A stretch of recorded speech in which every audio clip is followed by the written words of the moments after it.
everybody. Welcome to the Training, Learning, and Development community. Thanks for joining us today. Happy Thursday to you all out there. We have another great guest for our member showcase, Deborah Decker, who has actually been, a TLDC member pretty much almost from the beginning. I feel like you've been around forever. And been around forever sounds terrible, Louis. Sorry. But you actually have. You are definitely an experienced learning and development professional. I mean, heck, before TLDC, like I was saying earlier, Thanks, Joe. I even remember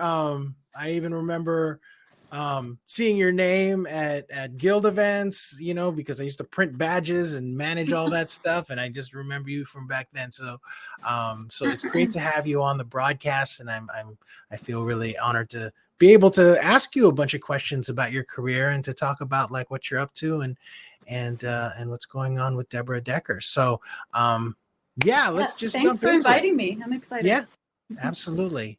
So you started out, you were an ESL Spanish teacher, right? An educator. Not ESL, but yeah, second language Spanish teacher. Spanish teacher. And so how did your journey into L&D begin?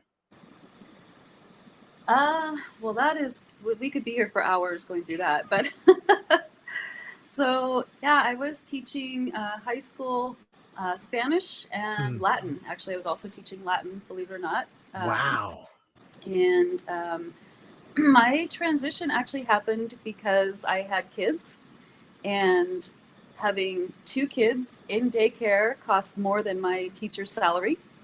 So I ended up being a stay-at-home mom for a couple of years and quickly realized I was going to go crazy if I didn't find something to do. So I started teaching online for a college in Portland, Oregon, while I was living in Huntington Beach, California. And my students were from all over the U.S., and we even had some international students. So that was that was my introduction into remote learning online. Yes. And that was back in the early 2000s. So I like to joke that I kind of grew up with e-learning in the sense of as it was growing, so was I. And I was always looking for new ways to make it into, when I was teaching, the very first semester I was teaching, we uploaded the textbook. People would go online and read the textbook. Then there was a quiz online. Then there was like a Dropbox where they would put in their assignments. I would get the assignments, read them, put a grade on it, turn it back. We had like a weekly online discussion, which was a chat room, and that was it. And it was dial-up internet. So you can imagine how clunky that was. Wow. So I was always looking for ways to make it more engaging. And I was finding that I enjoyed the actual instructional design part of it more than I actually enjoyed facilitating the classes. So I went back and got a master's degree. I had already gone for a master's degree in Spanish. So this one was specifically in instructional technology through National University. And so this is where the story gets funny is, so the degree that I was doing was a Master's of Science. And so in addition to our thesis, we had to do a Capstone Project. And the Capstone Project was to design an online class with, different components, different learning objects, things like that. So it was kind of a portfolio, but I did it, throughout my degree.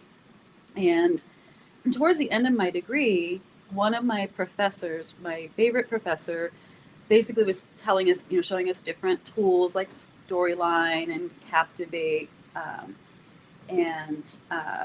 was saying basically start researching these tools, and as you're looking to designing your capstone project, go online, look at instructional design jobs, see what they're asking for, and choose those tools, to create your online class. And so I went online, and some of the, I don't know if it was Indeed.com, I don't know where I was, but they said upload your resume so that you'll get better matches for jobs. So I put together a resume, uploaded it, and within 24 hours, I had calls from 3 different recruiters saying, can you interview for this job? I'm like, I'm teaching, I'm a single mom raising 3 kids, and I'm trying to finish a master's degree. No, I do not need a job. And one of the recruiters actually talked me into, he said, you know what, you're not going to get the job. Don't worry about it. Just if I could, throw your resume into the hat. We have 3 other resumes, and, I just want to have, something for them to compare to. And I'm like, sure. And I was actually finishing up that semester of teaching. And then I had 3 more months till I was done with my master's degree. So I'm like, I just got to get through this semester and then finish the degree, and then I can. And I was planning to go back into education as an instructional technologist. I wasn't even looking at corporate, so it wasn't even something, that I was necessarily considering. And so this recruiter who had my resume called me back about a week later. He said, they'd like to interview you. He goes, don't worry, you're not going to get the job, but if they could just interview you, that would be great. And it's 4 days a week. It was like 32 hours, 4 days a week, and you work at home, and $45 an hour. And, can you just interview? And I'm like, okay, fine, I'll go to the interview. So I had to go into the office. I interviewed. The hiring manager and I really hit it off. I enjoyed it. And I thought, oh, it's too bad I'm not going to get this job. But, I left, didn't think anything of it. An hour after I got home, he said, they want to offer you the job. It was a temp job. He goes, they want to offer you the job. It's a 3-month job. And I'm like, wow. I'm like, okay, why not? I'll get experience, put it on my resume. It's part-time, 32 hours is not totally part-time, but, I still have Friday, Saturday, Sundays for school. So anyway, that was how that 3-month temporary role turned into a full-time role with that company. And that was how I ended up being in corporate instructional design. Wow. And, so how long, wait, 10 years. So was this like 10 years ago? A little over 10 years ago. Yeah. Wow. Yeah. Okay. That's amazing.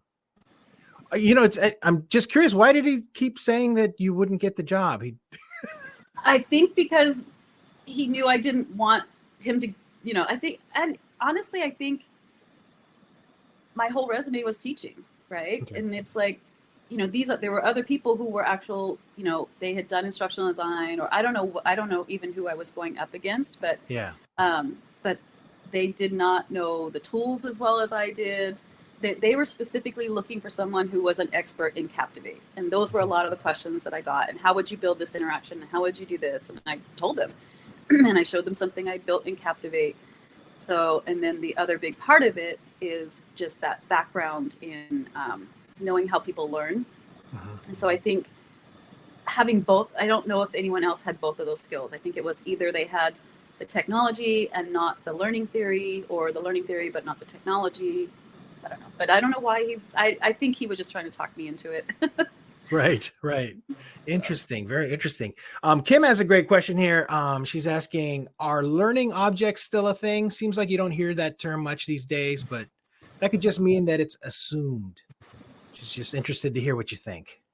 I think we just don't use the term anymore. Even like the term multimedia, I feel like that sounds really old, but we still do it. I would say I don't call them learning objects, but I still use them. I know, like, if I have designed courses in e-commerce, that's another good one. I have designed courses in Rise that have, and it's been a couple of years since I've worked with Rise, or over a year since I've worked with Rise, but so I'm going to say it wrong, I think. But what do they call them? The blocks that you have, that you're able to put in there, where you can have like a storyline block that's interactive. You can have a Beyond explainer video in there. And so within Rise, you can have all these different components. They don't call them learning objects, but technically that's what they would have been called 10 years ago. Mm-hmm. I'm curious, and this isn't in our list or anything, but it seems like you're proficient in e-learning development. Like, yes. How much of your skill set, like how much did you focus on that coming up as an instructional designer? Was that going to be your primary thing? Just because now you're like a senior manager, mm-hmm. and I'm not sure if you do any e-learning development at all now, None. but no. Yeah. But was that what your primary focus when you first started? any kind of technology. That I have always loved technology. I think I was 16 years old when I got my first Apple IIc computer, and like just loved it. It didn't really even do much, and I just loved. I love anything technology and games, online games, things like that. So that was really what I was interested in most, was delivering, back then you didn't call it a learning experience, but that's what they were, an online learning experience. So e-learning and developing and things like that. So yeah, I love doing that. Has your roles over the years typically been like remote, or where you at Anthem, were you just clocking into an office for the most part, or have you mostly been remote? So at Anthem, I actually had two different roles. One, my first role at Anthem was as a learning program manager, and I did have to be in the office a lot of the time for that role. Fortunately, the office was like 10 miles away from my house, and it wasn't a big commute. Yeah. But then when I transitioned into the lead learning consultant for Anthem Enterprise, my entire team was on the East Coast, and we were all in different states. Anthem, the large corporate entity, is very much a remote workforce.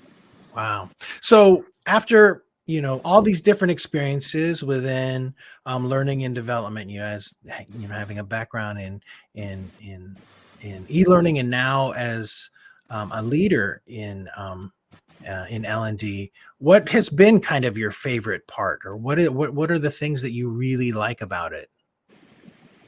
I pretty much like everything about it. So Yeah. when I was doing e-learning, I really enjoyed that. I would say probably my least favorite thing is facilitating. Okay.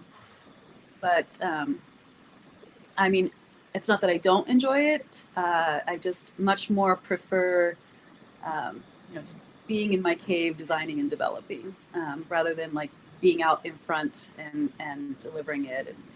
But I do that still, even in the role I have now. I still facilitate, especially leadership programs and things like that.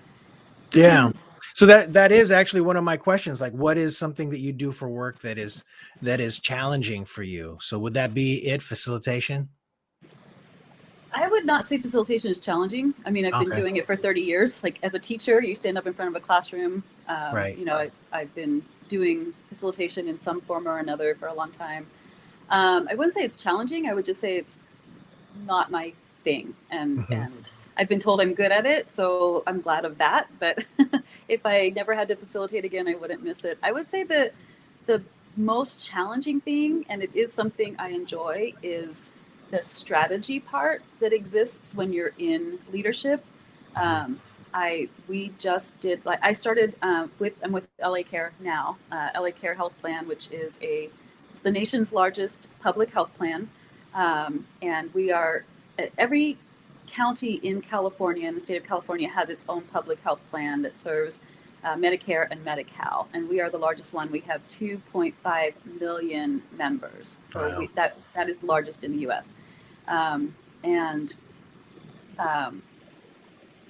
I started in November, and my predecessor had been gone for, I think they left in February. So that role had been vacant for a long time. My team had been kind of just keeping things going for a while, and so there was really no strategy. So we really had to, within my first 90 days, which actually next week will be the end of my first 90 days, we've developed our learning experience strategy that's aligned with the organization's 3-year strategy, created our 3-year roadmap of what we want to implement. And I would say that's challenging because you have to get buy-in from the team that's going to have to help you execute it. You have to get buy-in from your leadership to make sure you're aligned with where they're going. But it's also fun because you kind of get to design your own future. So I would say it's challenging, but it's exciting. Wow. And, and that is a very different thing than just doing e-learning development. I mean, were there any... I would say this is where a lot of organizations get it wrong, because they'll put someone with a business degree in that role to design that business strategy, but that person really doesn't understand the roles on the team and what skills they'll need to execute it. Mm-hmm. My, you know, I've in my role, I've worked with LMSs for a long time, and you know, Mm-hmm. previously I worked for Southern California Edison as a senior instructional designer, and SuccessFactors was our LMS, and so I created, you know, I knew my way around SuccessFactors, and one of the LMS team members, we were talking about something, and he's like, "Well, you're not going to understand this, but blah blah blah." And I'm like, "Oh yeah, well, how about this or that?" You know, and we had this. He's like, "Oh my gosh, you know LMSs? Like, you know your way around SuccessFactors?" They were just blown away, and so I think you can't just, you know, go from that instructional design level without really understanding the business strategy. You do need that strategic mindset, but putting someone with an MBA in this role is, I think, one of the worst things that companies do to themselves. Wow, that is really fascinating. So, with your background, what at becoming a leader, what particular skill sets have you had to work on or develop to be successful in the role you have now? PowerPoint. Seriously. I have to do a lot of presentations, and Mm-hmm. presenting to leadership is a very different skill. Hey, Carol from SCE. Sorry about that. We worked together at Southern California Edison. It's good to see people. It's good to see some familiar faces. I see Trish and Aaron out there, and Yeah. Trish is my Southern California neighbor, and we've never actually met in person, just on these. So, skill set for when you want to get stuff done in the corporate environment, it's very different from delivering a learning experience or a training module. It's PowerPoint is not a training or teaching tool, in my opinion. It's like one of the worst things you can do to learners is having a very boring PowerPoint. However, when you're trying to get buy-in from senior leaders, you need a PowerPoint, and it has to be boring, and it has to be very direct and straightforward and plain. And I have to do a presentation this afternoon to our CEO cabinet to get their buy-in on a leadership program that we are developing and ask them for money. So I have a 4-slide PowerPoint that clearly outlines the goals of the program, who the audience is. Like, it's very, it's almost more like designing, more like putting together your learning design, you know, your learning strategy, rather than actually a training. So that's a big skill I've had to learn, is how to, and different chiefs are different in how, you know, what type of information, how they want to present to them. And so really getting to know the leaders in your organization, and, you know, do they want just a high level, you know, come in, explain it to me quick, and then get out, or are they going to take a deep dive? And so, Right. Wow. Yes, knowing your audience, Kim, that is a skill from instructional design that goes everywhere. Know your audience. It's true. So, I mean, do you ever miss actually going back and just doing straight like instructional design? And it seems like your days now are more filled with strategy and dealing with I still actually get stakeholders. involved. I don't get involved in the e-learning side of it, the tools. However, some of the projects that we have going on right now, we are completely redesigning our new employee orientation and our new manager orientation, which are each 2-day experiences. And so I am working with the team to help design those. Like most companies that were not remote prior to the pandemic, we were all in the office. And so all of our, I wasn't, because I wasn't there, but they were all in the office delivering training in person for new hires and new managers. And when the pandemic hit, basically the transition to online to WebEx was, we're just going to take what we're doing in the classroom and we're going to do it in WebEx training, and nobody's on camera, and it's not great, but it was kind of like, well, we're only going to be out of the office 3 months, and that got extended another 3 months, and that got extended another 3 months, and so here we are almost 2 years later, and we're still doing this same thing. And when I started, they were like, yeah, well, it's only for 3 more months because we're going to be back in the office in January. And it's January. We're not back in the office. And they finally made a decision to stop doing this 3-month thing. And we're not going back to the office until September of 2024. So now we can actually design for a remote audience and truly, put thought into how to engage the audience remotely rather than just take what we did in the classroom and try and make it work in WebEx. Wow, fascinating. Man, that's a lot to think about. So here's the big question. This is the one that everyone is always like asking me, like to kind of collect these from the folks that I interview. But what are some things that you wish you had known when you had first started out in your career in L&D?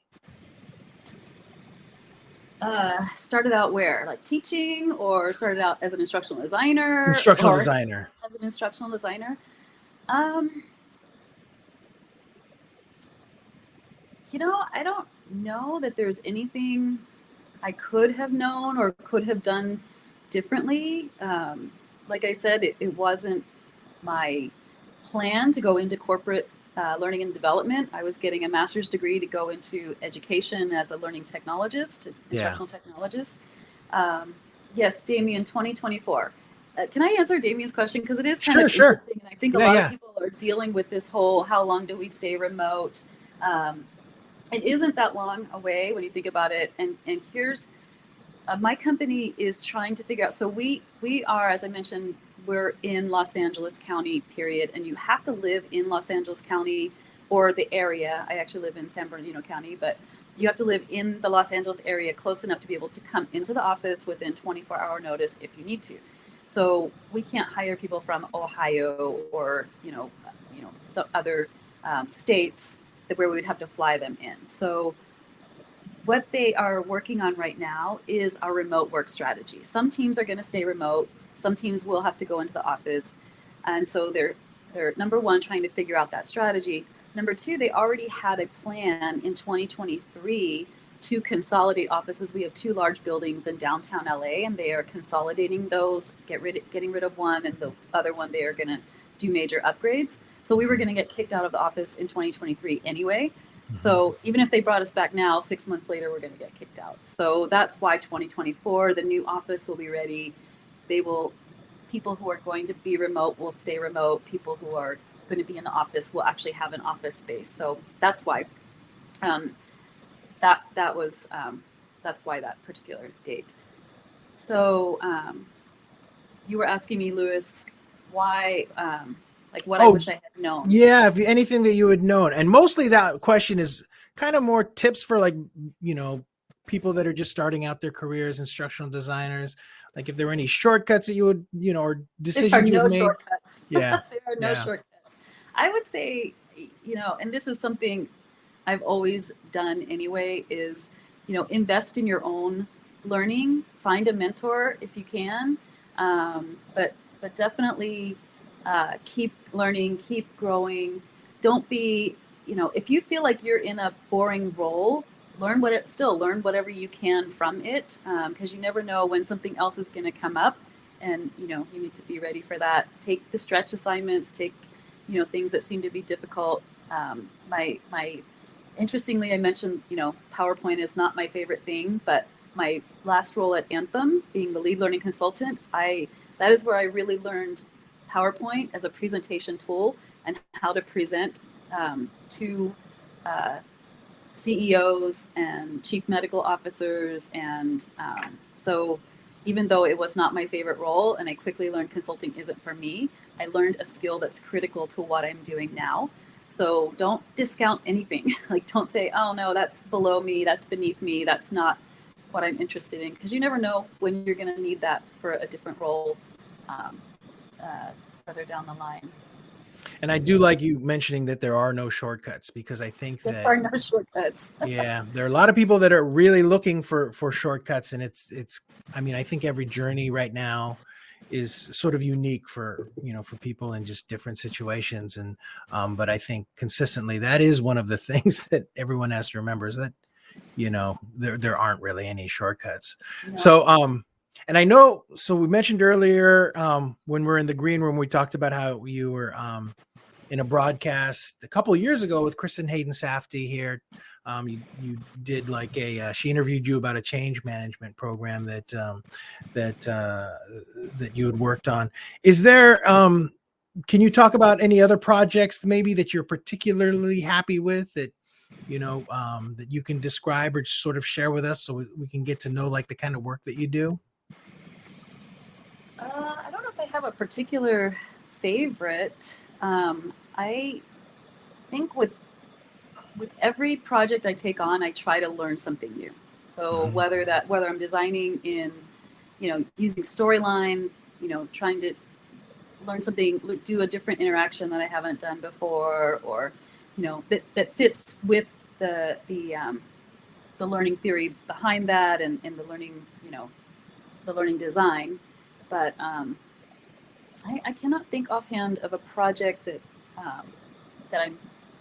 I am super excited about our redesign right now for our new employee orientation, and redesigning it specifically with virtual in mind, and some of the tools we're exploring. We are so I have given my instructional designers free rein. Go out and explore, see what other people are doing, what tools what tools do you guys want? And the first thing that came up, we want Miro, but they wouldn't ever give it to us. Can we get Miro? So we are working on getting Miro. I've got the budget approved. I just have to get it through IT. As you're building relationships, IT, make sure that you know someone in IT who can get you past all those IT hurdles. But so that's our hurdle right now. But they want Kim has had that experience as well. It looks like. So I think this new employee orientation, our goal is that it's like our flagship, it's people's introduction to our company and their future development. And so I'm excited to see what comes of it. Love it. Love it. So Deborah, how do you stay on top of your professional development? Well, things like this, the community, if you want to talk about shortcuts, this is the shortcut. Is I learned more, participating in this community through just hearing what other people were doing, hearing about their journeys. This was more of a fast track to learning and development than my master's degree was, because it's the practical, it's the nuts and bolts, and you really get great ideas, you hear about great tools and what people are doing. So I think that's huge, is participating in a community where you can learn from other people. I am still in school. I think I'm just going to always be in school, but that's my thing, is formal learning. I'm working on my doctoral dissertation on using the XAPI and learning analytics to measure impact in learning and development, in corporate learning and development. Wow. So I've been working, I hear a lot of XAPI fans out there. Yeah, it's definitely the future, definitely where we're headed. So I've been working on my doctorate for the past couple of years. As soon as I get that done, I definitely want to take a break. And I keep telling people, if I mention going back to school again, just shoot me. But I know it's going to happen. So, yeah. So you're just constantly learning. That's great to hear. Yeah. Where are you studying doing the XAPI stuff? Pepperdine. Okay. Pepperdine University in California. Yeah. So that's nearby. Yeah, well, it's remote too. It was a remote program. So excellent. Okay, and so last question. If you weren't a learning and development professional, what do you think you'd be? I love this question because I tell people this all the time. I would be an international spy. Okay. Because the skill sets, there's so much crossover in the skill sets. Like, people are always asking me, how did you figure that out? How did you find that? I'm like, you just got to ask the right questions, and you got to dig, and you got to look under rocks. And Jo is going to join me as an international spy. She'll be the M6 side of it. But, a lot of our role is, you have to you have to know who the important people are that you need to get information from, and then being able to ask the right questions. And sometimes it does feel like being a spy, like just, finding information that is not easy to find. So I always joke that our role is very similar. And you have the technical stuff too, because you're like kind of, you seem like a little, you're nerdy, you have like the gadget stuff, and, the tools, and then as well as being able to deal with presentations to CEOs and CMOs. So I get it. That's totally right. That's awesome, Deborah. Well, I want to thank you so much for joining us today and, thanks, and Lewis. sharing your background. I love it. If you ever, you are, you have so much experience. You've definitely been around the community and know a lot. So, folks, if you want to, is it okay, Deborah, if I put your LinkedIn profile in chat absolutely. for people to connect with you? I am pretty active on LinkedIn. Dropping that in. All right. So connect with Deborah. It would be great to have in your L&D network. And I just also want to remind everybody that tomorrow we're having another great event, Writing for Instructional Design. Gosh, Kim is in the audience right now. I can't say enough about this one. I'm really excited about it as somebody, who has an English degree and definitely needs to know better how to write just on a regular basis. That one's going to be a good one for tomorrow. Starts at 7 a.m. Pacific, 10 a.m. Eastern. And there will be recordings for it. So Joe, maybe you can check those out later. And with that, I'm going to go close out the session. Deborah, thanks again so much, and I'm looking forward. Hopefully, one of these days when we have live events again, we can see each other face to face. All right, take care. All right, bye everybody.